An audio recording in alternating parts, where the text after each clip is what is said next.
Now, Mr. Barghouti, you know what stood out for me here. Since 2008, Israel has waged 4 wars on Palestinian territories, which has claimed the lives of nearly 40,000 people, many of whom are children.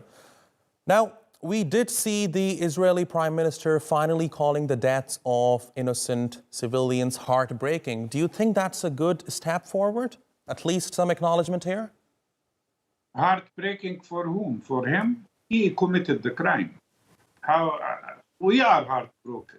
He is not heartbroken. If he was heartbroken, he would not have ordered killing more civilians. And actually, the Israeli establishment, the Israeli army, the Israeli government, and he personally, as a prime minister, is responsible for this war crime, as much as he himself is responsible for the death of 134 Palestinians since the beginning of the year, including Shireen Abu Akleh, who was also an American citizen. Now they talk about victims of American citizens in the incident of Jerusalem. Okay, we don't want any American to be hurt, but this should apply to everybody, and it should also apply to Palestinians. This kind of double standard, where one group of people should be preserved and protected, which are if they are Jewish, but if they were Palestinians, then their lives doesn't matter. Whether they are Americans or not is not acceptable. This is racial discrimination. This is the kind of discrimination we are struggling against, and this is the cause of all sins. The fact that there is a regimen of occupation, of oppression, of systematic racial discrimination and systematic deprivation of people from their daily normal life. This is the cause and reason for all of what we see today, and it will not be changed by more Israeli attacks. It will not be changed by more army wars on Gaza.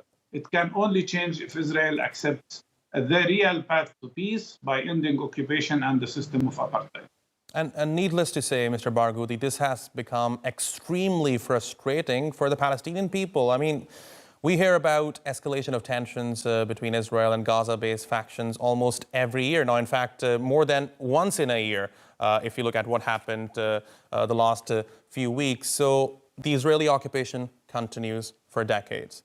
Yes, there have been talks about reaching a permanent solution, but most of those talks have not produced any resolution yet. So let me ask you the big question here. What would bring this seemingly never-ending conflict to an end? Only one thing, and I am not naive to suggest any other path, that things will change only when we manage to change the balance of power between us and Israel.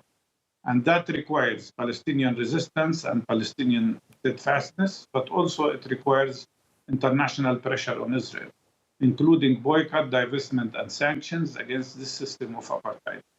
Only when we change the balance of power, we will convince the Israelis to change the path and accept ending occupation and ending the system of apartheid.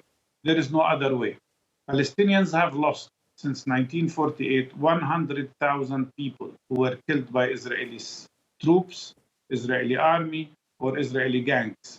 We had 1 million Palestinians in Israeli jails since 1967.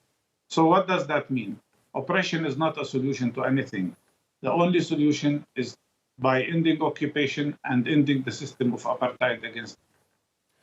Mr. Mustafa Barghouti, thanks very much for talking to us here on TRT World. Really appreciate your taking out the time. Thanks.